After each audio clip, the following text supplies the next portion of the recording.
Bom dia, graça e paz, meus irmãos, minhas irmãs do canal Expressão da Graça. Que coisa maravilhosa ter vocês comigo juntos nesta manhã de domingo, melhor manhã com todas as sortes de bênçãos para vocês e toda a sua família.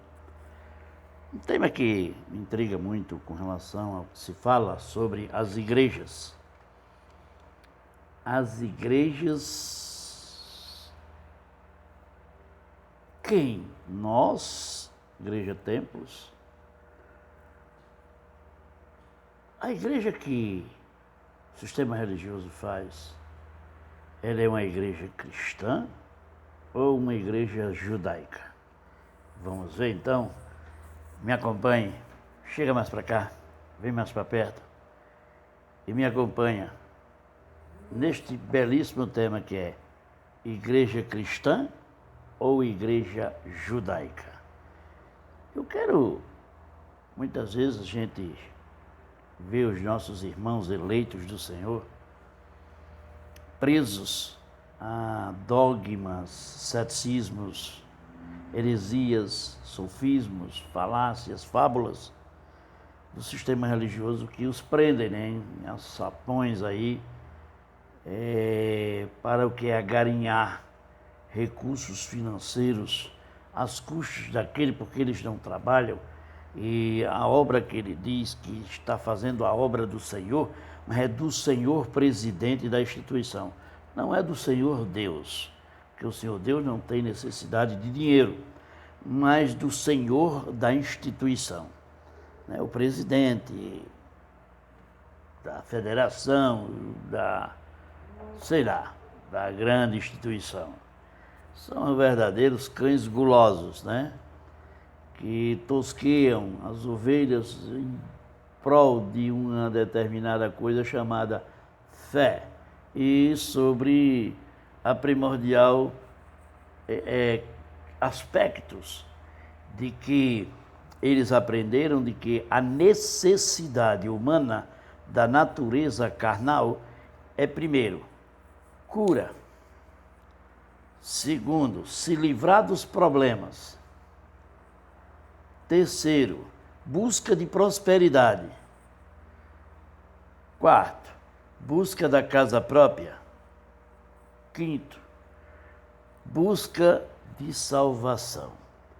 Sexto, achar que a carne vai para o céu e não precisa morrer, esperando a volta de Cristo, para que minha carne suba para o céu, junto com o Jesus ressuscitado, coisa que não vem mais. Então, o sistema religioso atribui esses grandes feitos, essas consequências da vida, para justamente aplicar a igreja judaica. Porque o que as pessoas precisam ouvir?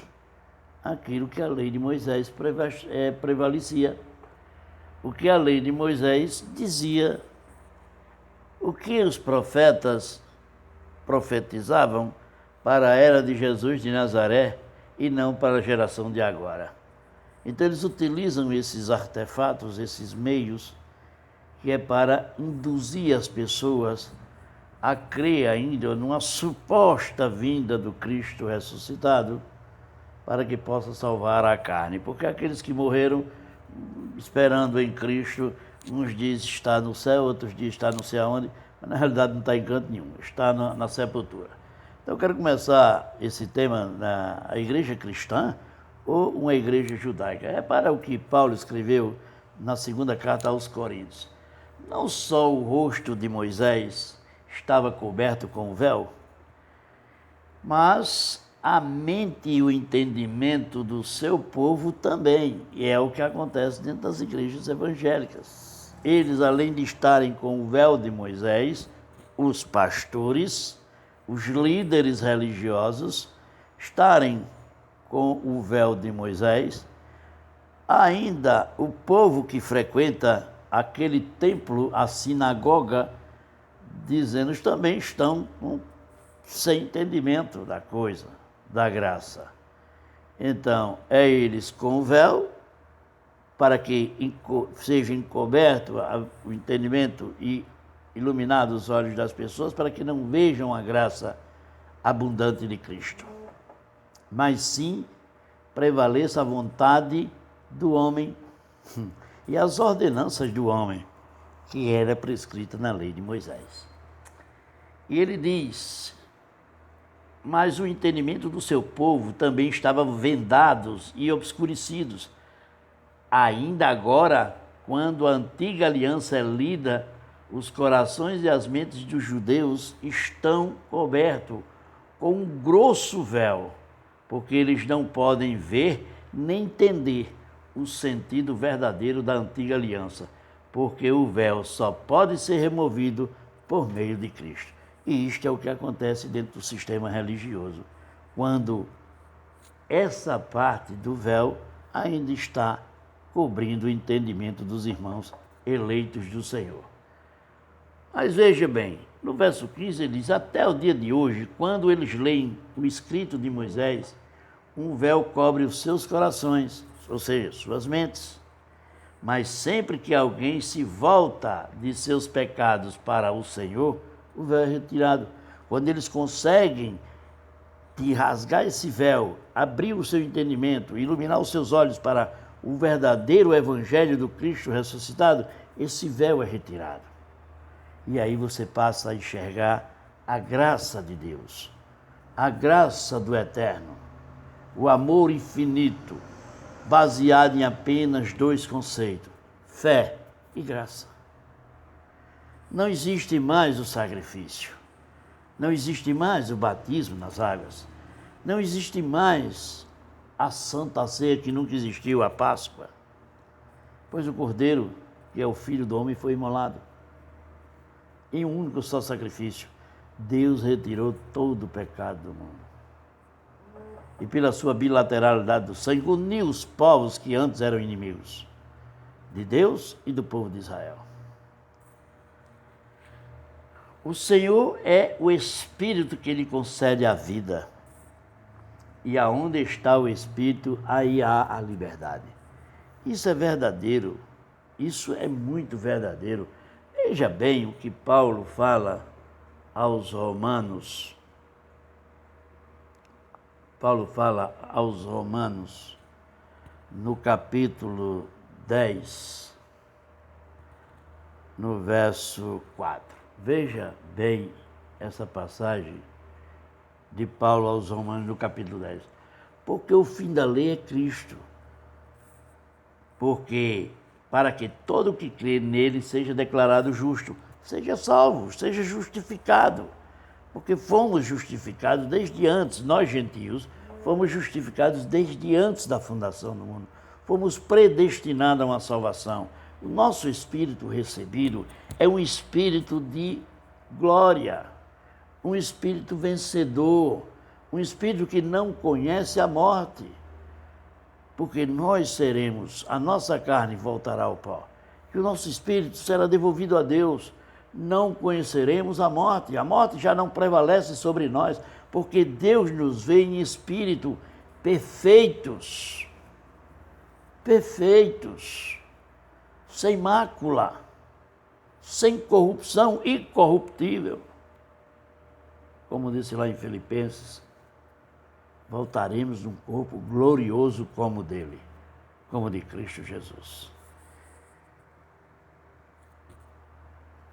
Pois, muitas das vezes, veja o que o próprio Jesus de Nazaré fala.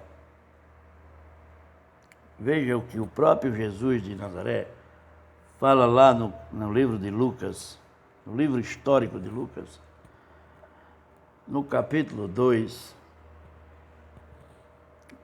no verso 21. Vejamos bem o que fala bem essa passagem. 8 dias depois, na cerimônia de circuncisão do menino, deram-lhe o nome de Jesus, como o anjo tinha dito antes mesmo que ele nascesse. Ele revelou a Maria. E ela disse: eis aqui a serva do Senhor, faça-se em mim segundo a sua vontade. Embora que eu não tenha conhecido homem nenhum. E o anjo, o Espírito de Deus, cobriu Maria, e ela foi benedicta, ou bendita, ou agraciada aos olhos de Deus, assim como foi Noé.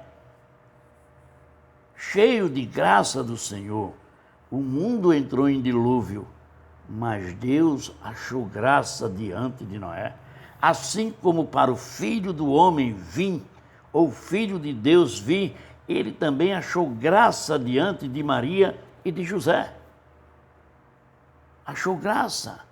E ela foi justificada, santificada, mas não foi eleita para os assuntos espirituais celestiais. Nunca. Mas ela foi agraciada. Ela recebeu todas as graças de Deus. Mulher bendita entre todas elas. E nisso, o sistema religioso modifica o entendimento da igreja cristã. Cristo, contrário aos líderes religiosos. Sistema religioso, contrário aos ensinamentos de Cristo. O sistema religioso ensina justamente o contrário do que Cristo ensina. Cristo revidava contra as coisas errôneas que o sistema religioso daquela época praticava com suas doutrinas. Sofismas, falsas, corruptas. Verdadeiro comércio que existia naquele tempo e que não é diferente de hoje.